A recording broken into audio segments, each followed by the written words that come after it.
Здравствуйте, дорогие зрители, я Павел, и вы на канале Каменмастер. Сегодня мы будем полить печку Арию, про которую много спрашивали, хотели посмотреть, что и как. Ну вот у такого необычного дома, сейчас я его покажу. Дом-шалаш назывались в советские времена такие дома. Сейчас они опять вошли в моду, потому что это недорого, если правильно сделано, тепло. И небольшая печь типа Арии спокойно такие дома может отапливать. Мы сейчас в этом убедимся. Вот домик. Видите, дымоход. Вот так. Ну, сейчас внутрь дома и будем распаливать дымоход. Посмотрим, что как это работает, как горит, как регулируется и так далее. Снимем все вопросы по этой печи. Убедимся все своими глазами.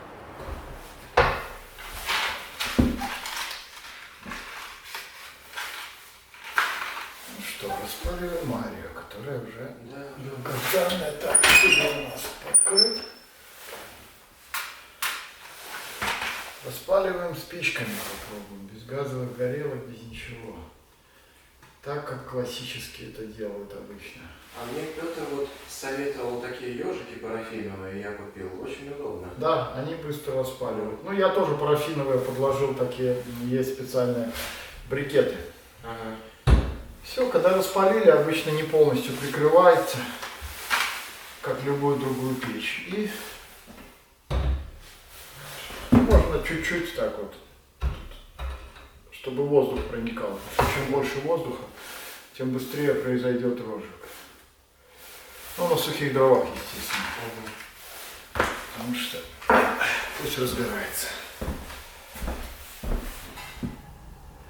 15 минут назад мы распалили печь Арию приблизительно. Вот она вышла на полную мощность, по сути, паспортную свою, в районе 8 киловатт.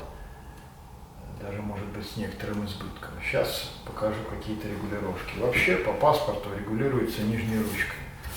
Но я покажу какие-то альтернативные варианты. Значит, нижней все просто. Если мы ее полностью закрываем, по сути дела, мы перекрываем подачу снизу, она мгновенно реагирует. Единственный нюанс, в этом режиме может закапчиваться стекло. То есть я его кратенько, буквально на минутку.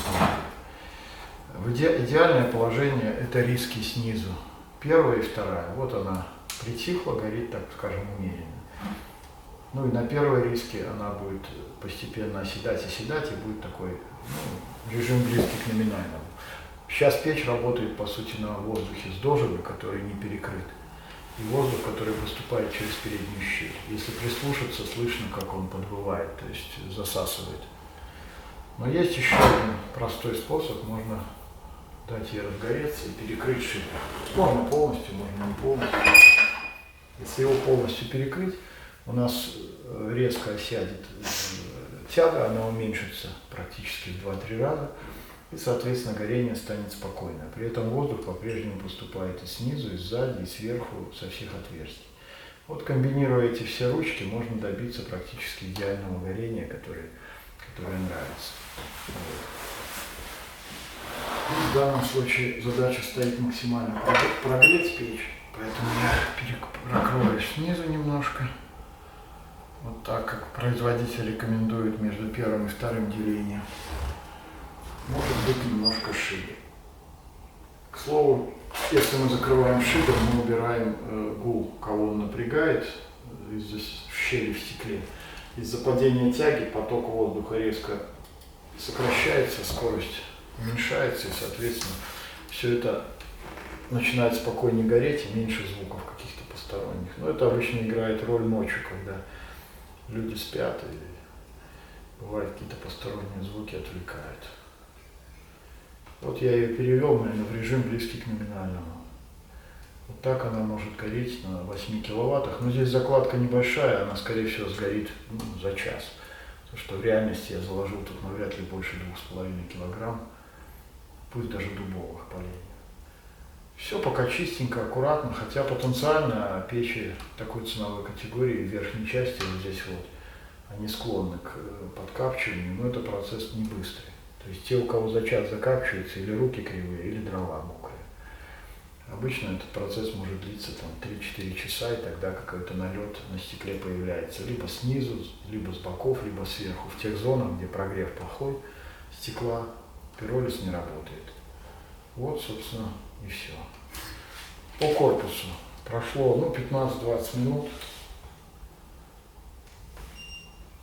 Боковые части корпуса нагрелись до 200 градусов, потому что здесь корпус с этих сторон однокорпусный. А вот, например, верхняя часть рамки, в зоне, где воздух проходит, практически не нагрета, 30 градусов. Крышка здесь двойная, напоминаю. Она всего лишь 35 градусов, то есть практически она не нагрета. Вот. И дымоход в том месте, где стартовый участок до шиллера, он достигает 180 градусов. В пике он может нагреться где-то до 280, может быть 300, но вряд ли больше. Вот сейчас он 180, 185, то есть набирает на такой мощности, я думаю, 250-270 он стабилизируется. Вот. Здесь дубовые у меня щепочки были, поэтому они хорошо жар дают. Вот, к слову, гул слышно? Вот если полностью. Видите, звук как отрезал, то есть он пропал. И он перешел, видите, началось вот это, как любят люди у нас, чтобы там огонь завихрялся. Но на самом деле это скорее побочный эффект таких регулировок. Но вот это вы подсадили. Если бы сейчас были, например, крупные поленья, загрузили бы мы, сделали загрузочку крупными поленьями, то у нас бы горение было медленное, совсем медленное. То есть вы бы, по сути, перевели печь в такой, например, 3-часовой режим работы. Но на этих щепках тут хоть вообще все перекрой, они все равно максимум за 1,5 часа сгорят, потому что сечение слишком маленькое. А если заложить вообще не колотые, то есть сделать слой угля, практически, тут 30-ка где-то, это у вас, наверное, таких поленках лежит на улице, наверное, влезет 3 полена здоровых вот такого 150 диаметра. Если их заложить один на другой, на слой угля, вот первая закладка сгорела, и вы заложили, их может хватить вам на всю ночь. То есть можно, перекрыв, вы, конечно, стекло там к утру будет грязное, это понятно, тут чудес-то не бывает, но отрегулировав горение, минут 10-15 выждав, когда они разгорелись уже и горят, и потом с большего перекрыть практически, то вы получите там чуть не всю ночь. Мощность будет невысокая, например, там киловатт-1,5, но ее иногда достаточно для такой площади дома, чтобы просто поддерживать комфортную температуру. Или в конце концов, если тот же электронагреватель работает по термостату, то она там доработала до 3-4 часов ночи, когда уже погасло, включился термостат, вы электричеством дотянули там, чтобы не вскакивать ночью, не подкидывать дрова. Вот. Немножко звук нам сейчас не важен.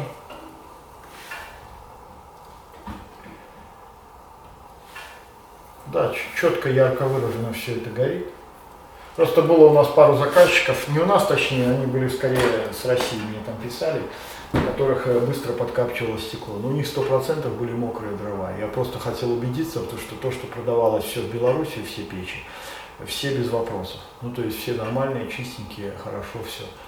Но пару человек жаловалось. Там 100% или что-то было проблема с регулировкой. Естественно, я эти объекты не вижу, не знаю.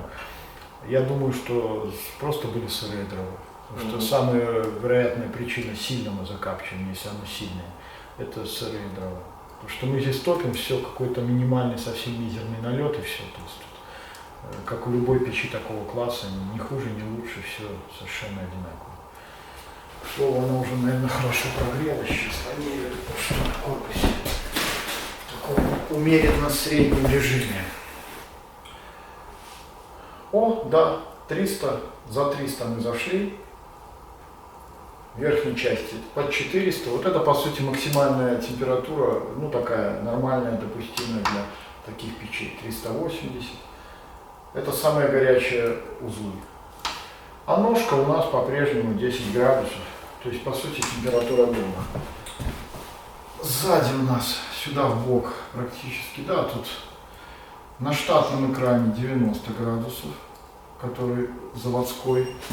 А на экране нашем с тылу 35. Ну, он так как он тонкостенный, то у него спереди, грубо говоря, 45, с тылу 35. Просто за счет циркуляции воздуха. Он практически одной температуры. Вот. Ну, это фактически ноль, то есть он ничего уже не излучает. Например, на раме, за экраном, на вот этой высоте у нас, ну, вот самая горячая точка 23 градуса. Ну, немножко сухих, немножко мокрых. Так, это у нас сухие. Опа. Раз. Два. В рукавицах, видите, можно сразу туда. И мокрых. Ну, по крайней мере, которые явно похожи на сильно мокрые. Это максимальная закладка, примерно уровень дожига. То есть ориентир, вот этот уровень дожига лучше. Значит, в момент, когда он разжигается, его можно открыть, чтобы максимально поток воздуха именно под колосники, нижний, потому что верхний он и так, видите, догорает газ. Но надо нижний. Видите, сразу начинает подкапчиваться стекло. Да. Ну, это частично оно выгорит, говорю сразу. То есть, в принципе. Но тут ничего не сделаешь, надо их спалить все равно, куда их денешь.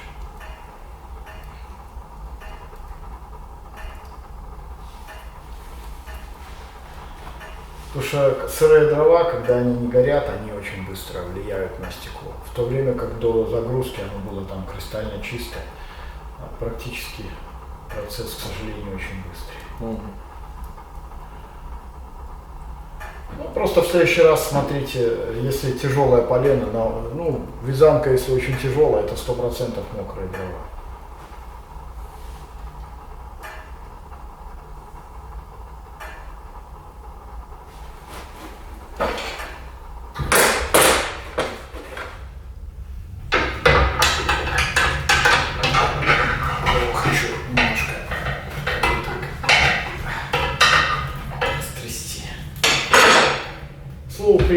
Можно при розжиге немножко кратко, так на минуту-две, дверь не закрыть.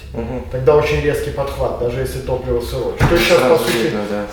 оно практически не горит. То есть нижние мгновенно разгорелись, верхние нет. Они просто не горят. Никак. Вот. Мы сейчас их немножко... Сейчас, по сути, нижние будут пытаться высушить верхние. Пока вся влага не испарится с дров верхних. А это, чтобы вы понимали, мы загрузили, наверное, 2 килограмма, 3, может быть. В них содержится где-то на половину, то есть в районе литра, полутора воды. То есть мы сейчас чайник воды скипятим. Вот когда этот чайник весь выкипит, только тогда, по сути, начнут они гореть. А до этого это мы просто испаряем влагу. То есть вся нижняя энергия этих самых идет на испарение влаги. Вот будете как раз видеть, что, видите, на дубовых было чистенько, вообще идеально. Только что-то сырое заложили, сразу покрылся. Даже Измайла, та же береза, не было такого никогда. Нет, так я почему и говорю, что очень сильно от качества дров зависит. То есть на моих там условно идеальных там вообще 0, на ваших сухих, пусть даже обычных сухих, все было тоже чистенько, когда я пришел чистить там буквально пару налетов. Одна закладка сырых, где резко упала температура, куча влаги выделилась в камере сгорания, и все, 50% стекла фактически. Сейчас оно от температуры начнет выгорать, видите, очищается прямо снизу на глазах, пиролиз происходит, то есть кислород плюс сажа, углерод, оно выгорает. Но полностью все равно не выгорит уже, то есть какой-то налет минимальный останется, с этим ничего не сделаешь, его просто удалить вручную надо будет и все. Вот, потому что это чудо, там, пока испарится вода, это может там 40 минут уйти, даже час, пока эти 1,5 литра воды из дров испарятся. Там нет температуры, соответственно, нет. Да и в дом медленнее начинает на таких дровах нагреваться. Вы это должны учитывать. Вот живой пример, когда есть и такие дрова, все это видно. У нас, к сожалению, такое продают. На заправку спилили вчера, привезли, за 10 рублей продали. И 2 года заказчик, по идее, их должен сушить перед тем, как топить. Всем плевать, по большому счету. Потому что это дровами даже назвать нельзя. Это просто деревяшки спиленные, вчера срубленные, поколотые деревяшки. Вот из-за них потом получается вот такая ерунда. Прямо, причем на глазах все видно было. Ну вот, стало прогреваться, оно стало выгорать. Стеклышко. Но я точно знаю, что чудес не будет. То есть оно выгорит вот здесь, где наиболее высокая температура, останется вот здесь каемка, и могут быть углы останутся. Это, ну, как бы, если уже сырые дрова где-то прихватили, то уже ничего с этим не сделаешь. Но с большего, ну да, выгорит. Вот сейчас они, скорее всего, начнут гореть. Влага, наверное, ну тут 30 минут, 20 проходит, она испаряется. Вот. Жалко только, что в сердцевине, там наибольшая влага в сердцевине. Оно получается, что сырые дрова, они обугливаются. То есть постепенно обугливаются, и влага выходит из сердцевины. Потому что если это щепки, да, они быстро. А вот здесь... Зато, с другой стороны, они медленно горят. Мы-то их разогнали на все деньги, а вообще они сырые медленно горят. Тепла нету, но зато медленно горят.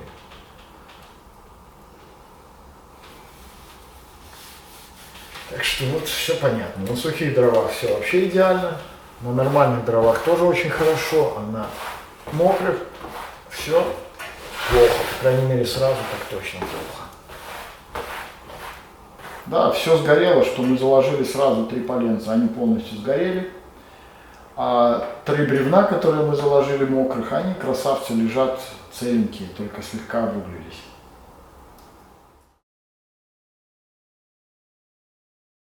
Так, ну все, сблизи посмотрим. Результат 1,5-часовой работы, в том числе на сырых дровах, из которых час. Вот, даже на отвратительных дровах все выгорело. Осталась сверху каемочка, ну, легкое помутнение стекла в силу сажи, налета. Вот она. Сейчас она работает с прикрытым шибером в таком режиме киловатта 4, наверное, на глазок. Вот так это все выглядит. Так, по времени мы 12:15 я распаливал, значит сейчас у нас 13:20, то есть по сути час 15. Дом прогрелся, на мой взгляд, по крайней мере в нем все без курток, кого я вижу, желающих сидеть в куртках уже нет. У нас, ну, вагонка тут излучением, да, наш лопанула до 35, но реальная температура на уровне колена, 25 градусов здесь. Ну, 20, то есть, по сути, стенки дома, вагонка большей частью прогрелась до 20 градусов. Ну, конвектор там помогает, он киловатта 2, наверное, дает. И печка, мы 8-ку, 10-ку с нее снимали, то есть 10-12 киловатт. И, в принципе, домик, тут, наверное, сколько? 5 на 4 где-то, не, 5 на 5, наверное, где-то. 5 на 6, наверное. 5,6 даже, да? Да, 30. Ну, по высоте, средняя высота 1,4 м возьмем так, средняя. То есть 120 кубов, как бы такого жилого пространства. И все, за час 15 мы его прогрели. При этом мы умудрились, точнее я умудрился, закинув сырые дрова, полностью закоптить стекло. И как ни странно, в этой модели, что в общем-то редкость, оно очистилось просто от нагрева. Сырые дрова и не сгорели, как лежали, так и лежат, так наполовину сгоревшие только. Но температура такая высокая в камере сгорания, что практически все выгорело, кроме самой верхней зоны, где черная каемка, потому что уже защита там, естественно, работать не будет, а нагрева там нет горящих дров, соответственно, нет высокой температуры. Но стекло даже на сырых дровах полностью выгорело и очистилось буквально за последние, наверное, 30-20 минут. Вот как бы все. На сегодня я-то свой эксперимент, наверное, закончил. Немножко его даже вот так подожму. Все, до свидания. На сегодня достаточно.